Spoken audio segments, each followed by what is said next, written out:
Mariah Bradford, and welcome to today's edition of Quarantine Kitchen, courtesy of my boss Cameron, who's making me do this. Today we're here in approximately day 30 of shelter in place, and I'm in my very own kitchen. I'd like to point out my beautiful Wedgwood stove, which those of you who know me know, I love that stove more than I could love a newborn baby. It's been in my family for over 40 years. I take it with me everywhere I go. I make the kitchen fit around it, in this case, cutting the granite and resizing these cupboards to make it fit. And if you don't have an antique Wedgwood stove, I'm sorry, I can't help you. But I can help you make sourdough bread, which is why we're here today. In the end, you are going to create a beautiful loaf just like this, using nothing but the air in your own house, flour, water, and a little bit of salt. The first thing you have to do is get yourself a sourdough starter. Now, in the old days, people could not just go down to the grocery store and buy a package of yeast, right? They had to get it wherever they were out on the prairie. And this is how they did it. Take a clean jar. Take 1/4 cup of any kind of flour. It needs to be unbleached. Bleach will kill it. Think about it. You also need to de-chlorinate your tap water. How do you do that? Well, cook it, boil it, let it cool down, and now you can use it for starting. So to start, you use equal amounts, 1/4 cup of flour, 1/4 cup of water that has previously been boiled. Put it in the jar. Can you see this? Mix it around. And that's it. See this? That's all you're going to do for now. Then you're going to put it in a warm spot. You need to leave it in that warm spot for several days. The key to getting your sourdough starter going is to stir it multiple times a day and leave it in a warm spot. Within 3 to 4 days, you should see it start bubbling. If you don't see it start bubbling, you need to move it to a warmer place. Now, some people will say you need to cover it with cheesecloth. I mean, you can if you want to, and you have cheesecloth. I don't bother because I don't have a bunch of flies and crap going around my house, falling into my yeast. If you have that situation, cover the top with cheesecloth. Otherwise, I wouldn't worry about it. Just remember, multiple times a day.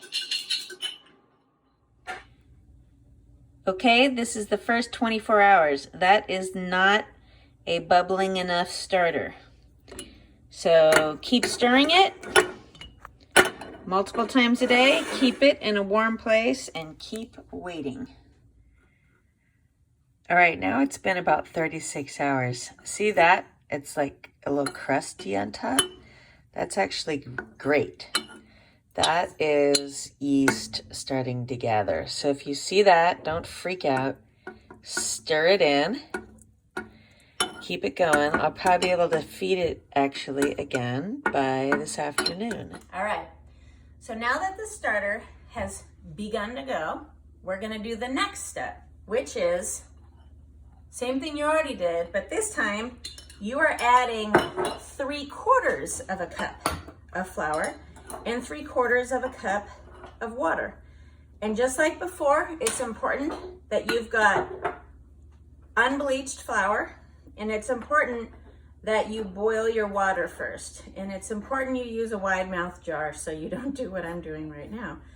But we'll pretend that I was using a wide mouth jar. Okay.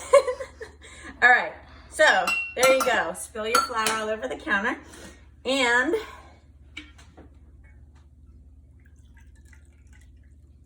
equal amount of water. you do want a high proportion of flour to water. We started with the 1/4 cup, now we're on to 3/4 cup. You're gonna do the same thing now that you've been doing, which is leave this in a warm place and come by and stir it several times a day and leave it open to catch yeast. But something occurred to me today, which is you're sitting around, you're spending a week getting your starter going, you might not even have the things that you need to make sourdough bread once we get started. So, all right, I want to show you some things that you're going to need when you get to the actual baking your sourdough part. First of all, and this you have to have, is a heavy cast iron pot. Can be oval, can be round, can be whatever size, but it needs to be nice and big, it needs to be heavy, and that's a absolute requirement. Next, highly recommend white rice flour. I don't know why, but it works very differently than just normal wheat flour as far as when you put it on your loaf and making things not stick. Same thing with parchment paper. Again, Laura Ingalls did not have white rice flour or parchment paper. She still made sourdough, but this will make your life a lot easier for lining your Dutch oven when you cook your loaf. Finally, this is called a banneton. And they're not that expensive. They're like $9 or $10. This is a 9-inch banneton. I also have an oval banneton, you can see right here. You can get by without one, but a lot of people really like to use these during the phase where your sourdough's resting in your refrigerator. And I learned this trick from my friend Shirley, the queen of sourdough. Use a shower cap instead of dealing with a bunch of saran wrap. It works better, it's easier, a lot less waste. You can reuse it over and over and over. So, while you are capturing your sourdough, go online, get yourself a heavy cast iron pot if you don't have one already, and you will use it for a lot of other things as well. Get yourself some white rice flour, parchment paper, and if you're really gonna go crazy, get a banneton.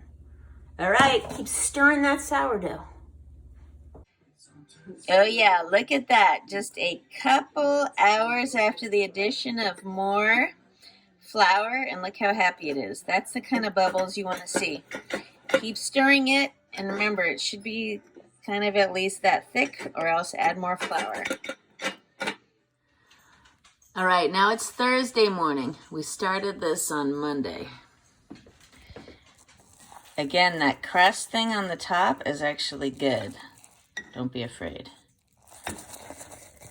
This is going to be ready for the last addition of flour today. Definitely ready. See that? That's all the sourdough yeast. All right, here we are, day 4, and we're ready to add more flour and water. And you want more than last time. So I'm doing a little over a cup of flour and some water. If you've got a bigger container, you can do more. You could do as much as 3 cups of flour and water. Mixing it all up. This is the final time before we can actually make some bread. So, get it all stirred up. See how that's thick? I've found it's more successful when it's thick like that. Again, too watery, it just doesn't have enough flour to really feed your starter. Your starter is alive, and every time you're giving it the flour like this, you're feeding it. All right, so I'm gonna stir this up, and we'll check on it later, but I bet within a couple hours, we should be able to make some sourdough bread. All right, here we are, day 4, and that's all it took to get this starter going. And this starter is going. Look at it, it's overflowing everywhere. That is sourdough that is ready to make pancakes, bread, Whatever you want to use it for, there's a million recipes online.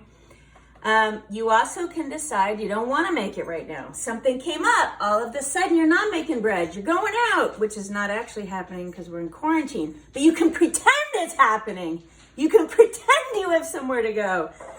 So what do you do with this? You put it in the refrigerator.